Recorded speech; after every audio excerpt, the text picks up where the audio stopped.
میں تو سرکار نے ایسی باتیں بتائی ہیں نا، وہ باتیں سننے کے بعد پھر سیٹ پہ بٹھایا ہے۔ اب کتنا مشکل ہو گیا۔ وہ کیسے کہ اگر روحانیت کی وجہ سے کسی نے تیری عزت کی تو اس کا نقصان تجھے ہے۔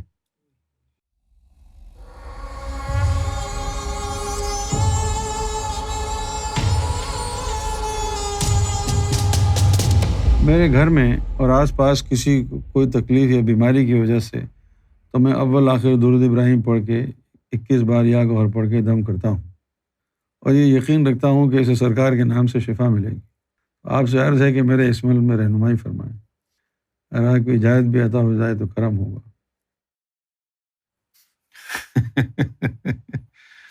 بغیر اجازت کے دم کرو گے تو جو تمہارے اندر نور وغیرہ ہوا وہ سارا ضائع ہو جائے گا۔ یہ دم کرنے کا جو ہے نا، لوگوں کو خاص طور پہ عورتوں کو بڑا شوق ہے۔ وہ جا نماز پہ جو نانی اور دادی بیٹھی رہتی ہیں، ان کا کام ہی یہی ہے گھروں میں، نماز پڑھ کے چلے بچے ادھر آؤ، سارے ادھر آ جاؤ، تھو تھو تھو تھو، سب پہ تھوک کے دم کر دیا۔ جو ساری نمازیں پڑھی ہیں ساری جو ہے دم میں لٹا دی۔ ہر گھر کی کہانی ہے یہ۔ دم تو وہ کرے نا یار، یا تو مرشد کا اذن یافتہ ہو یا پھر وہ تجلی والا ولی ہو، تاکہ دم کرنے سے جو نور جا رہا ہے اس میں کمی نہ آئے۔ تمہیں اپنے سینے کی تو پتہ نہیں ہے کہ اس میں کتنا نور ہے، تم دم کرو گے، تم سمجھ رہے ہو کہ درود شریف کے جو نور ہے اس سے لوگوں کا علاج ہوگا۔ درود شریف پڑھنے سے نور کہاں ملتا ہے؟ ثواب ملتا ہے یوم محشر میں۔ اگر نور مل رہا ہوتا تو اللہ تعالیٰ یہ کیوں کہتا ہے کہ ایک درود پڑھو میں 7 دفعہ رحمت کروں گا؟ اور اگر بن بھی رہا ہے نور تو ظاہرہ ہو رہا ہے ظاہری طور پر۔ بہت سے لوگ کرتے ہیں دم، لیکن اس میں آپ کا نقصان ہے۔ 1-2 دفعہ دم کیا تو سارا نور سینے کا سارا ختم ہو جائے گا، سارا۔ میں تو سرکار نے ایسی باتیں بتائی ہیں نا، وہ باتیں سننے کے بعد پھر سیٹ پہ بٹھایا ہے۔ اب کتنا مشکل ہو گیا۔ وہ کیسے کہ اگر روحانیت کی وجہ سے کسی نے تیری عزت کی تو اس کا نقصان تجھے ہے۔ ظاہر میں ہم دیکھتے ہیں کہ بھئی یہ فلاں آدمی جو ہے، دیکھو اس کی کتنی عزت ہو رہی ہے، لوگ ہاتھ باندھ کے کھڑے ہیں، اس کے قدموں میں جھکے ہوئے ہیں۔ یہ چیزیں ان لوگوں کو پسند ہیں جن کے اندر نور نہیں ہے، جن کو روحانیت کا پتہ نہیں ہے۔ اگر کسی کو پتہ ہونا کہ روحانیت کیا ہوتی ہے تو اس کو اپنے لیے ایک لفظ بھی تعریف کا پسند نہیں آتا، اگر وہ سچا صوفی ہے تو۔ یاد نہیں ہے اللہ کے رسول صلی اللہ علیہ وسلم نے کیا فرمایا کہ اس کے منہ میں خاک جو بے جا کسی مسلمان بھائی کی تعریف کرے۔ یہ حدیث مبارکہ ہے۔ تو اب حضور صلی اللہ علیہ وسلم نے کتنا برا کہا ہے اس کو، اپنی تعریف کو۔ برا کیوں کہا؟ اس لیے برا کہا کہ اللہ کے رسول فرماتے ہیں کہ جب تو نے کسی کی بے جا تعریف کی تو گویا تو نے اسے ذبح کر دیا، مار دیا۔ کیسے مار دیا؟ جب تم کسی کی تعریف کرو گے تو وہ تعریف جو ہے اس کی انانیت میں اضافہ کرے گی، اس کے نفس کو طاقتور بنائے گی۔ اور ہم جس معاشرے میں رہتے ہیں یہاں پر اگر ہماری کوئی بے جا تعریف نہ کرے تو ہم سمجھتے ہیں یہ دشمن ہے۔ ہم کو کھانے سے زیادہ، روٹی چاول گوشت سے زیادہ تعریف کی بھوک لگتی ہے۔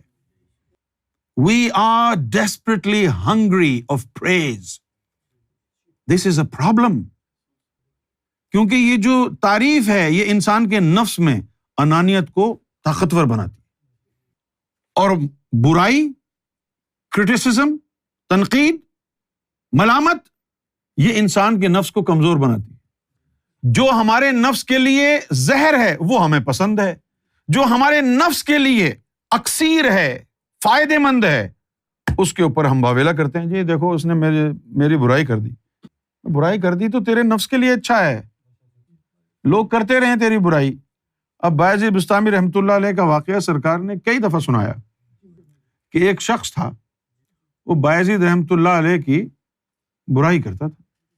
جب آپ کو معلوم ہوا کہ بھائی فلاں شخص میری برائی کرتا ہے تو آپ نے اس کا وظیفہ مقرر کر دیا۔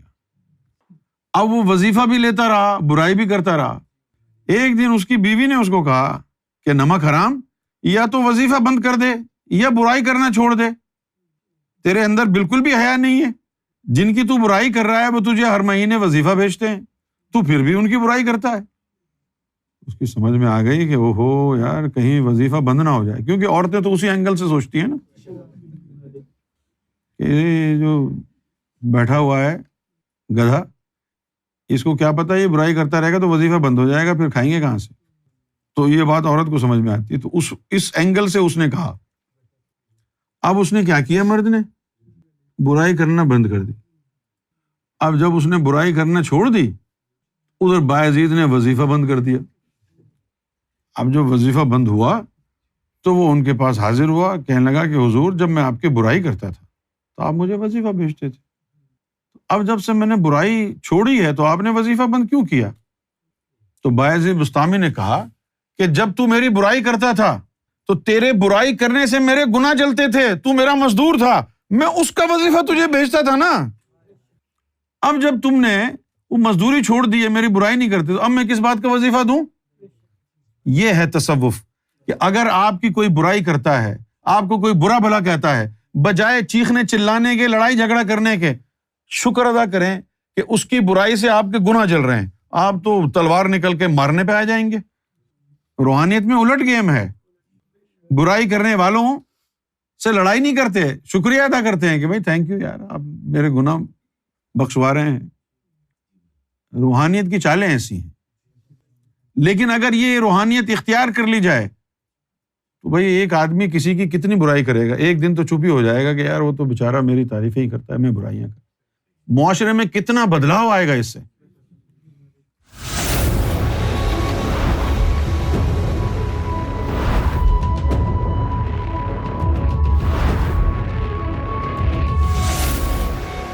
TV, the place to connect with God.